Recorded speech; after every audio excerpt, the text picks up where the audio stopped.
வணக்கம் விவசாய நண்பர்களே, பள்ளக்காட்டிலேருந்து தர்மா பேசுகிறேன். வயலெல்லாம் சுற்றி பார்த்துட்டு உட்காந்துருக்கேங்க. எப்படின்னா, நம்ம வயல் வந்து இன்னொரு 3 வாரத்தில் வந்து அறுத்துருவாங்க.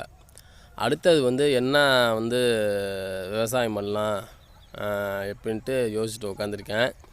அதை நம்ம ஆல்ரெடி பார்த்திங்கன்னா பைத்தங்காய், சுரைக்காய், வெண்டைக்காய் இதுதான் ஆல்ரெடி நம்ம போட்டிருந்தேன்.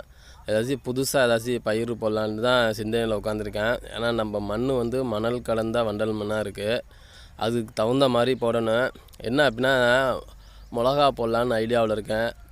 அது கரெக்டாக அந்த பட்டம் பார்த்து மிளகா போடணும்.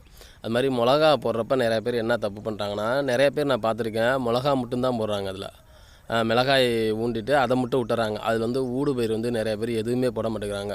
ஏன் அப்படின்னா, விவசாயத்தில் வந்து ஊடு பயிர் தான் வந்து நமக்கு வந்து அதிகமாக வந்து நமக்கு வந்து லாபம் தர்றது. ஒரு பயிரை நம்பாமல் இன்னொரு பயிரை அதில் போட்டால், ஒரு பயிரில் விளைவிக்கலனாலும் இன்னொரு பயிர் வந்து நமக்கு வந்து விவசாயத்தை வந்து கை கொடுக்கும். நம்ம அந்த நடைமுறை வந்து நம்ம செயல்படுத்தோம்னா போதும். நான் இந்த வாட்டி அதை தான் பண்ணலான்னு இருக்கேன். ஆனால் போன வாட்டி நான் அது மாதிரி பண்ணல. எப்படின்னா, நான் எங்கே இது மாதிரி பார்த்தேன்னா, எங்கள் அக்கா வீட்டில் வந்து அது மாதிரி தான் ஊடு பயிர் பண்ணுறாங்க. சரி, அவங்கள பார்த்து நம்ம கற்றுக்குவோம். சரி, நம்மளும் ஊடு பயிர் பண்ணலாம் அப்படின்ட்டு இப்போ வந்து இந்த வருஷம் வந்து மிளகா செடி நட்டு அதில் வந்து ஊடு பயிர் வந்து என்ன நடலாம் அப்படின்னு யோசித்தேன்னா, வெங்காயம் நடலான்னு இருக்கேன். ஏன் அப்படின்னா, வெங்காயம் வெயில் கொஞ்சம் நிறையா அடிக்காது. உள்ளே செடி ஓரளவு வளர்ந்ததுக்கப்புறம் தான். ஏன்னா மிளகா செடி ஊண்டதுமே வெங்காயம் ஊண்டக்கூடாது.